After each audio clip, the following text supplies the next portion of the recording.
Di akhir garis jam 3, dunia ini tak lagi milik manusia. Malam itu adalah malam Jumat yang kelabu di kota kecil. Hujan deras tak henti-hentinya mengguyur sejak sore, membasahi jalanan dan dedaunan pohon yang melambai-lambai di hempas angin. Kilatan petir sesekali menerangi kamar Fajar yang temaram, disusul gemuruh guntur yang menggetarkan kaca jendela. Di tengah meja belajar yang sudah usang, dua pensil diletakkan bersilangan, sempurna, membentuk tanda tambah di atas selembar kertas HVS putih. Di setiap sudut kertas, tertera tulisan tangan, ya dan tidak, dengan spidol hitam permanen. Fajar, Siska, Rian, dan Dion duduk melingkar di lantai, beralaskan karpet lusuh. Aroma tanah basah dan petrikor samar-samar tercium masuk dari celah jendela yang sedikit terbuka. Jantung mereka berdebar kencang, memompahkan adrenalin ke seluruh tubuh. Ini adalah malam pertama mereka mencoba permainan Charlie, sebuah urban legend yang belakangan viral di media sosial. Rasa penasaran mereka mengalahkan rasa takut. Sudah siap? Bisik Siska. Suaranya sedikit bergetar, memecah keheningan yang mencekam. Matanya yang bulat menatap lurus ke arah Fajar, mencari kepastian. Fajar mengangguk, mencoba terlihat berani di hadapan teman-temannya. Bibirnya mengering, tapi ia berusaha menampilkan senyum tipis. Oke, siapa yang mau mulai?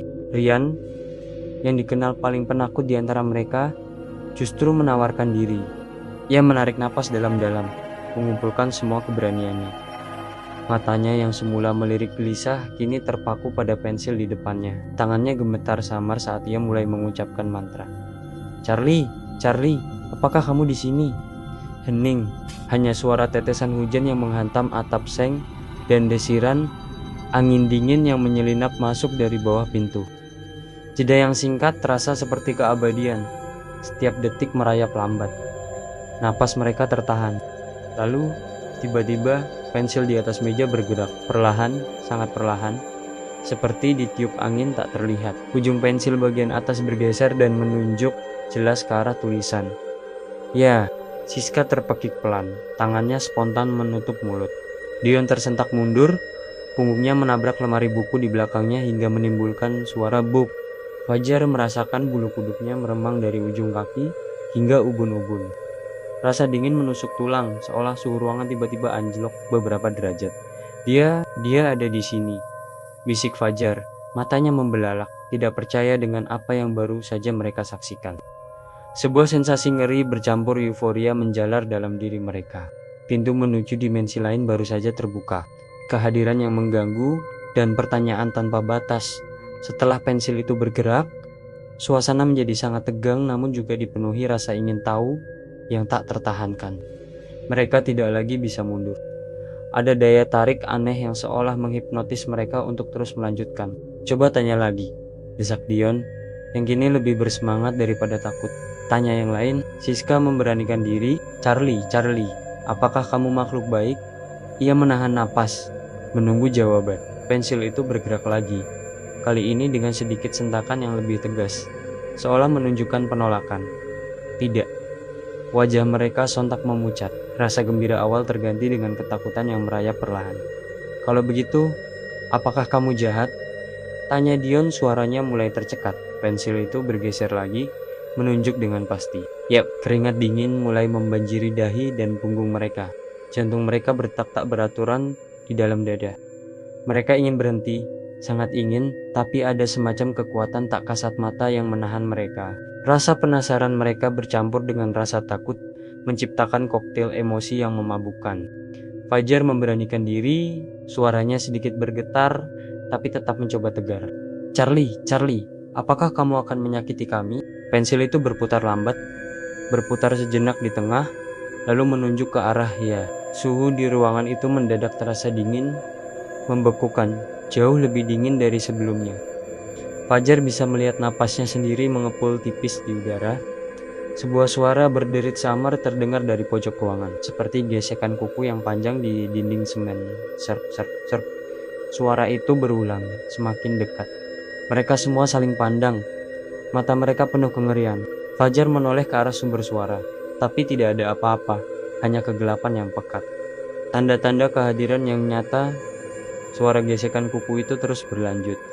Kadang terdengar di dinding, kadang di pintu, seolah ada sesuatu yang mengelilingi mereka. Lampu kamar Fajar yang redup mulai berkedip-kedip tak menentu. Klop, klop, mati, hidup. Mereka merasakan hembusan napas dingin tepat di belakang leher mereka. Padahal tidak ada jendela yang terbuka di sana. Aroma aneh mulai tercium, seperti bau tanah basah bercampur amis darah yang samar. Sudah cukup, aku tidak mau main lagi. Teriak Rian tiba-tiba, suaranya pecah karena ketakutan yang memuncak. Ia berusaha meraih pensil untuk menghentikan permainan. Matanya terpejam erat, tapi sebelum tangannya menyentuh pensil, sebuah kekuatan tak terlihat dan sangat kuat mendorongnya mundur.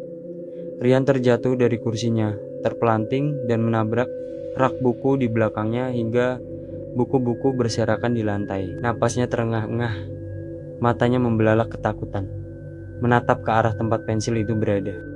Wajahnya pucat pasi, seperti mayat. Jangan sentuh, desis Fajar, mengingatkan teman-temannya. Ia teringat betul aturan yang ia baca. Kamu tidak boleh menghentikan permainan tanpa meminta izin dan mengucapkan selamat tinggal kepada Charlie. Jika tidak, konon entitas itu akan tetap berada di sekitarmu. Siska mulai terisak pelan. Air mata mengalir di pipinya. Ia beringsut mendekati Fajar, mencari perlindungan. Dion meringkuk di sudut, memeluk lututnya erat-erat, matanya terpejam, dan tubuhnya bergetar tak terkendali. Fajar memberanikan diri lagi, mencoba menenangkan dirinya sendiri. Charlie, bisakah kami berhenti? Suaranya kini bergetar ketakutan, hampir seperti bisikan. Pensil itu tidak bergerak. Bahkan setelah mereka mengulanginya berkali-kali, pensil itu tetap diam, seolah Charlie sengaja tidak mau menjawab, menikmati penderitaan mereka. Panik mulai melanda dan mencengkeram erat. Jendela kamar Fajar yang awalnya sedikit terbuka, tiba-tiba terbuka lebar dengan benturan keras, membiarkan angin dan hujan masuk dengan brutal. Gorden kamar yang tebal berkibar-kibar hebat seperti ada sesuatu yang bergerak di baliknya. Sebuah siluet bayangan samar terlihat sesaat sebelum menghilang. Teror yang merayap dan puncak kengerian. Terdengar suara tawa pelan, serak, seolah datang dari udara tipis di sekitar mereka. Tawa itu semakin lama semakin keras, menggelegar di seluruh ruangan, menciptakan gaung yang mengerikan. Suara itu bukan suara manusia, melainkan perpaduan desisan, geraman, dan tawa yang menyayat hati.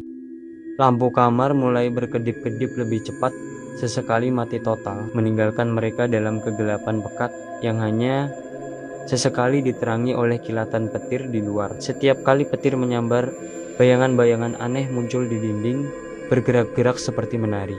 Siska sudah menangis terseduh, membenamkan wajahnya di dada Fajar. Dion masih meringkuk di sudut, mengeluarkan suara-suara aneh seperti tersedak. Rian terdiam, tatapan kosong. Fajar merasakan sesuatu menyentuh kakinya, dingin, lengket, dan berbau busuk. Ia berteriak histeris, melompat mundur, menendang-nendang udara kosong di depannya. Tiba-tiba, televisi tabung tua di sudut kamar menyala sendiri dengan suara blar yang keras. Layarnya menampilkan gambar statis yang berpasir. Lalu perlahan muncul sesosok bayangan hitam tinggi dengan mata merah menyala, memenuhi seluruh layar.